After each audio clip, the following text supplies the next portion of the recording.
Hey, it's Christine from Storyworthy. Today on the show, comedian Greg Baldwin talks about how meth turned into the best thing that ever happened to him. I have a bag of meth in my suit pocket, and I think I do real good on the interview, but there's a hole in my pocket in my suit. And so I'm at ABC Broadcasting, which is owned by Disney, and a bag of meth falls out of the hole of my pant leg in his office of the general manager in the office. And we're walking out, and the general manager reaches down, he sees the meth, he grabs it, he picks it up, holds it in front of my face, and he says, "What's this?" And I'm like, oh my God. I panicked, right? So what did I do? I snatched it out of his hand. And I said, vitamins. Today on the show, comedian Greg Baldwin talks about how doing meth turned into the best thing that ever happened to him. Stay close. Hey, my name's Greg Baldwin, and you're listening to the amazing Storyworthy.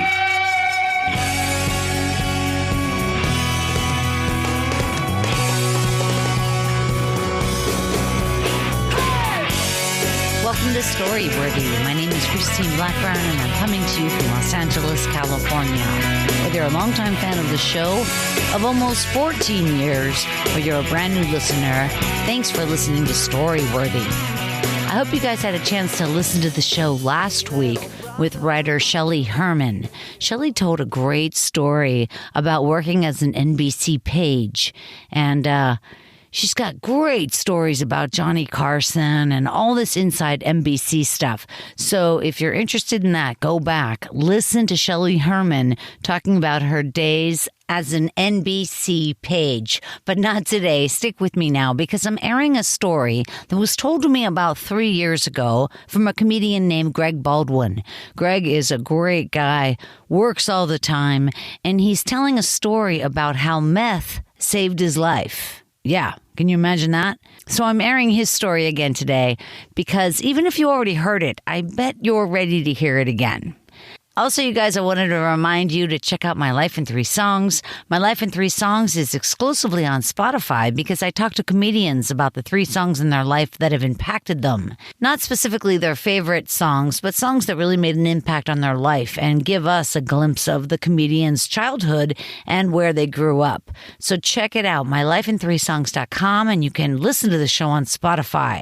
It's only on Spotify because we listen to the music, and I don't steal music. So I get to use the Spotify catalog. It's totally free, you guys. Download the Spotify app. Boom, you are listening to My Life in 3 Songs. And of course, Story Smash, the storytelling game show, is back and live at the Lyric Hyperion in Los Angeles, California. I'm telling you, Story Smash is the funniest show you're ever going to see live. So go over to storysmashshow.com and get your tickets for Saturday, February 10th at the Lyric Hyperion right here in Silver Lake, California. And you will thank me. You can also find tickets on Eventbrite, and you can also find them on the Storyworthy podcast website because I've got links everywhere, of course. All right, you guys, without further ado, put your hands together for Greg Baldwin. I'll just tell you, like I said before, crystal meth users aren't bad people, not all of them, and addiction. Like when I was a little kid, I never in a million years would have ever imagined that I'd be a drug addict, and that my life would fall apart. And so, like I said, great family upbringing and everything. But, and I met that girl and I tried the meth. And here's what happened. When the first time I smoked meth, it was the greatest feeling. Imagine the thing in your life that gives you the most pleasure that you've ever had, skydiving or eating chocolate or sex or whatever it is that gives you the most physical pleasure, and times that by 100. That's what I got from doing crystal meth. That just doesn't seem possible in a way. Do you know what I mean? Yeah. Like, first of all, how old were you? Could you just tell us that? And a girl had meth. I mean, in other words, obviously it has escalated to that because obviously you've already had all the alcohol and you've had all this and that and this and that. And then all of a sudden, how old are you when you're with that girl? Probably around 30, 31, somewhere around there. So you weren't a kid by any means? No. Mm-mm. And I was working at CBS, very, very successful. doing, radio sales, and was really successful, making great money. And I was partying all the time. I smoked weed every day. I drank and, did ecstasy and coke on the weekends and stuff like that. But what crystal meth did was it expedited the process. It was like a carpool lane to my bottom. And I went from working at CBS to 118 pounds, missing teeth, living out of my car in about 3, 4, 5 years, somewhere in that period. I'll tell you one story about my usage. I just couldn't stop, and I started using it, after the first time, I just started using it on weekends. And slowly but surely what happens is I can't get out of bed. I can't function. I can't have conversations. I can't do anything unless I use crystal meth. And so I moved down. I was supposed to go to work. This is in the Bay Area. I moved down to LA to follow my dreams and try to run away from the crystal meth. And I was supposed to go to work for K-Rock. That fell through, but I had a job interview with ABC Broadcasting. And I went on the job interview. And I had been doing meth, and I had a bag of meth. Don't ask me why I didn't leave it in the car, but I had a bag of meth in my pocket. In your suit, so you're in a suit. I'm just want to get a picture of this interview. It's obviously a big deal. But by the way, you're using meth. You're an addict, but you can't stop, right? Is that all true? Correct. So you have to be a normal person now and go to work. So you go to an interview. It's a big deal. You're in a suit. And then what? I have a bag of meth in my suit pocket, and I think I do real good on the interview, but there's a hole in my pocket in my suit. And so I'm at ABC Broadcasting, which is owned by Disney, and a bag of meth falls out of the hole of my pant leg in his office of the general manager in the office. And we're walking out, and the general manager reaches down, he sees the meth, he grabs it, he picks it up, holds it in front of my face, and he says, "What's this?" And I'm like, oh my God. I panicked, right? So what did I do? I snatched it out of his hand and I said, "Vitamins." And he looked at me and he's like, oh my God. Okay. Let me escort you to the door. And I'm looking at, we can see each other right now. I'm looking at your face. When I tell addicts this story, everybody laughs. When I tell non-addicts this story, that's the look of shock and unbelievable. But I snatched it out of his hand. I said, "Vitamins." And he's like, "Okay, let me escort you out the door." I got my meth back. And he escorted me out the door, and I walked out that door. And I can tell you right now, I have never felt as low as a human being as at that point. I was so devastated. And I'm like, oh my God, my career's over. My life is over. And I guarantee you, this general manager, when anybody says, "Oh, I had this crazy interview," right? He's still telling this story. "Oh yeah, I had this guy come in and drop crystal meth," but it was devastating. And you would think, that would be something that would wake up a normal person to get them to stop. But I used another 2 years after that. Oh my God! Let me ask you. When he picked it up, it's like a regular size baggie, and it's white powder. I'm not even sure what it looks like. It looks like crystals. It's clear. It's not like cocaine. Not that everybody knows what cocaine looks like in a bag, but it looks like a little crystal rocks. And he knew it was drugs. He's no dummy. And that's why you have to use that glass bubble pipe, because you have to heat it so hot, right? Yeah. Yeah, correct. And it melts, and then the smoke comes up, and you smoke, and and it creates this feeling of it's the best feeling in the world. And smoking doesn't seem like bad or whatever. It's not like you're putting a needle in your arm. Yeah. But it's the same. But it doesn't seem like it's the same. It is bad. So when you snort crystal meth, it gets you really speedy and awake, but when you smoke it, it gets you very high and euphoric, and it has a different effect. And I'll tell you, even at the end when I got sober, it took me another 2 years. I ended up 118 pounds, missing teeth, living out of my car, lost my career. And why do you get so thin? Because you spend all your money on meth and you don't buy food? No, what happens is when you smoke crystal meth, it releases an exorbitant amount of dopamine in your brain, which tells you that everything's okay. So your brain isn't telling you signals that your body needs food or water. So you don't have to eat, or, you don't have that feeling of hunger. So because your brain is telling you that everything's great. Wow. I had no idea. That is so powerful. I know you don't eat when you're snorting cocaine, at least when I did that stuff, we didn't eat, but that was more, I thought it was always because you didn't want it to like kill your buzz, as it were. Yeah. Yeah, it's different. It's just so powerful. And you know, and listen, not many people come back from it.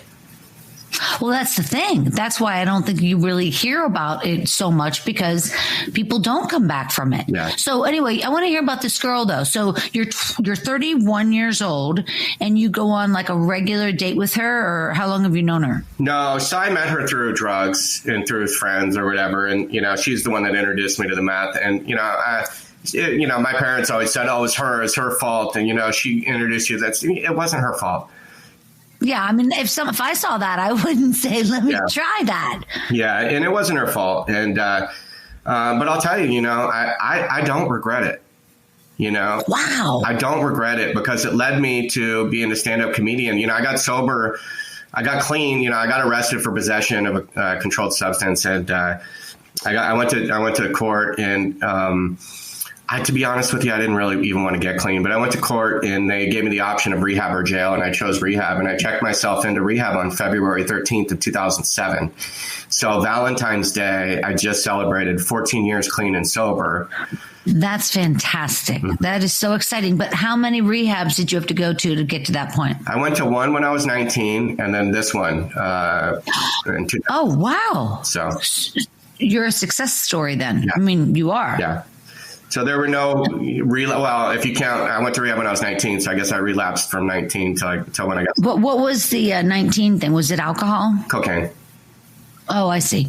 But you kept drinking though, no worries. Yeah. So I ended up, you know, I got sober like 6 months when I was 19. I went to rehab and recovery meetings and stuff like that. But, you know, I ended up going to college and playing 4 years of college baseball and going to work for CBS. And I was able to maintain my ability to take care of responsibilities for a long time.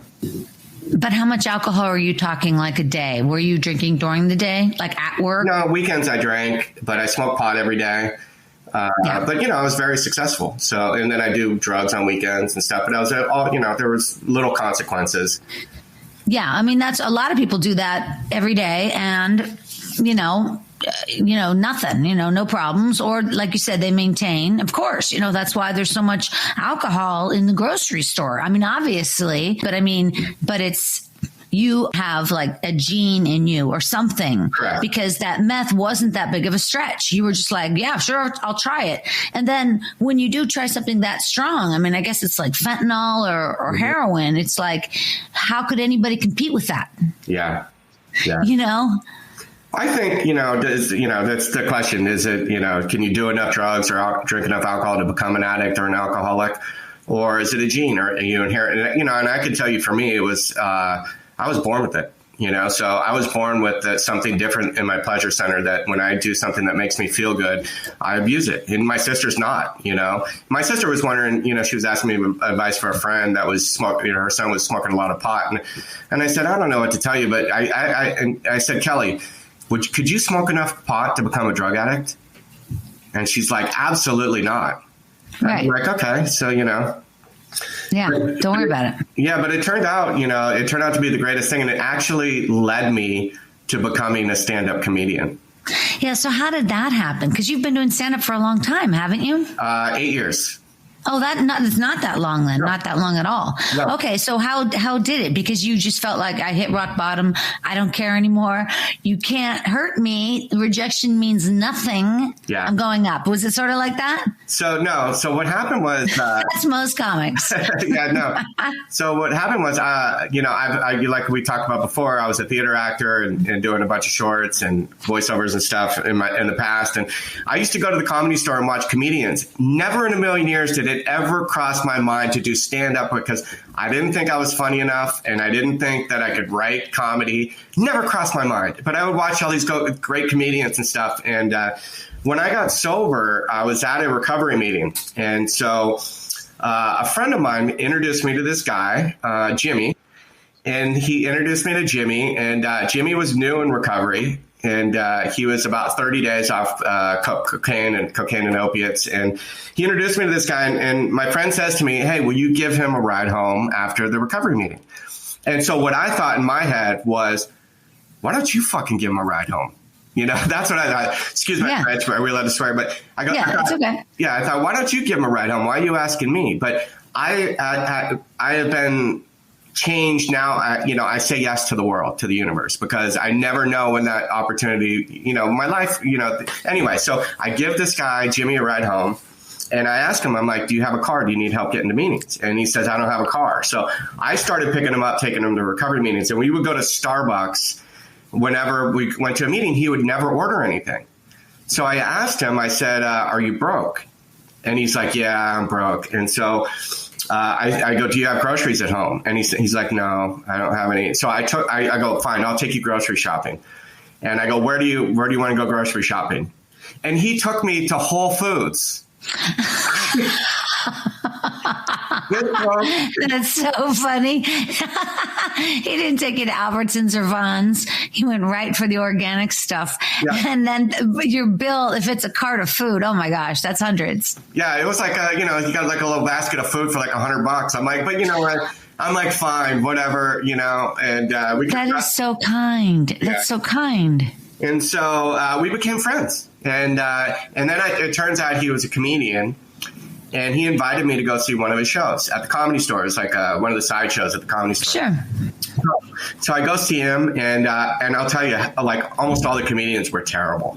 Just terrible. That's the worst. Oh, that's so horrible. Just terrible. No right to be on the Comedy Store stage. And so, but you were in the belly room, right? We were in the original room. Really? Yeah. That should be quality, but okay. It was in the OR, and it was I don't want to say her name, but. Anyway, you probably know who she is, but just the worst show ever. But and after the show, I said to Jimmy, I go, dude, I can tell drug stories and be as funny as half of these guys. Just joking. And because I had spoken, I do recovery speaking inside the LA corrections, all the jails, and so I'm like, I can tell drug stories and be as funny as half of these guys. And he says to me, he goes, do you want to try it? And I'm like, okay. And so he put me up on a bringer show, like a week later. And I go up there and I tell some drug stories. And then I wrap it up with this feel-good recovery message. I get high fives on the way down. It was probably very terrible, as we all are at the beginning. And I get all these high fives. And the host comes back up. And a guy named Quincy Weekly comes back on the stage. He's hosting the show. And he says, oh, my God. He goes, I didn't know we were at an AA meeting. And everybody started laughing, and I've been doing it ever since. And wow, that's so funny. So you sort of fell into that too. Yeah. And so fast forward, I've been grinding away for 8 years. And so now I get to perform with some of the biggest comedians in the world. And Jimmy Shin is a star. Yeah, Jimmy Shin is doing great. So Friday night we had a show with Bill Burr and Daryl. I'm good friends with Daryl Hammond. I opened for him from Saturday Night Live. Fabulous. And I did a show with them on Friday night. Then Daryl and I drove down to the Bay Area and met Jimmy there. We did a show in the Bay Area on Saturday. But I want to tell you one thing that really I had a moment of clarity, a spiritual awakening. And I was in the main room at the Comedy Store. And that's a few years ago. And I was a decent comedian, I guess, but not as, anyway. But I'm doing a show at the most famous comedy club in the world on the most famous stage where Richard Pryor, Eddie Murphy, all the greats walked out that curtain in the main room. And I'm back. I host the show. I do my set. I do okay. And I'm sitting behind the curtain with Bill Burr. Yeah. And he's on his phone and we're just chatting. And I'm about to go on the stage and introduce one of my favorite comedians. And I just remember looking at Bill Burr, and I just remember thinking, like, oh, my God. Like, how did this happen? Mm-hmm. How did this happen? And I had a moment of clarity, and it was, and I realized it was from helping another human being. And it was all, because I gave a newcomer a ride home that night. What if I was selfish? What if I was self-centered that night? What if I said no to giving Jimmy a ride home, and I was worried about myself?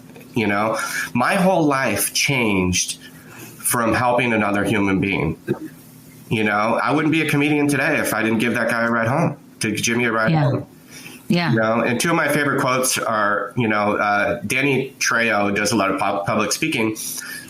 He has one of my favorite quotes. Everything good in my life has come as a direct result of helping another human being.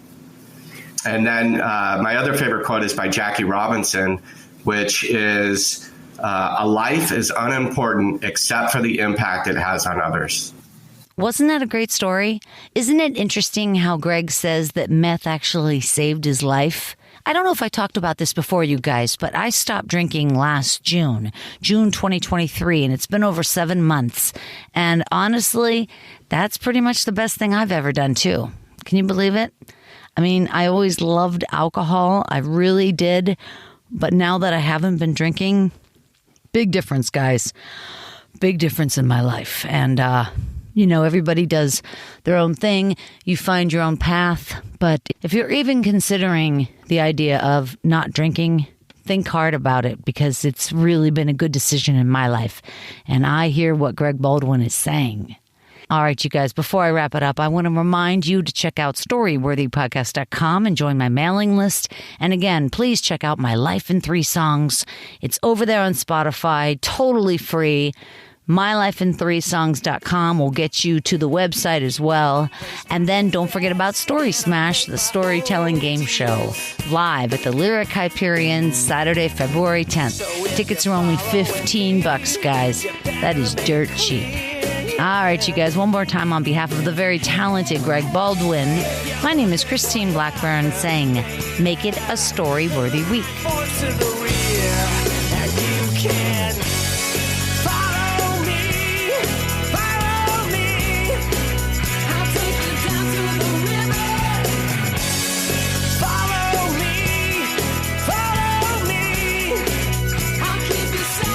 Thanks for joining us on the Storyworthy Podcast. We'll be back next week with all new stories. Subscribe to Storyworthy on iTunes and visit the Storyworthy website at storyworthypodcast.com.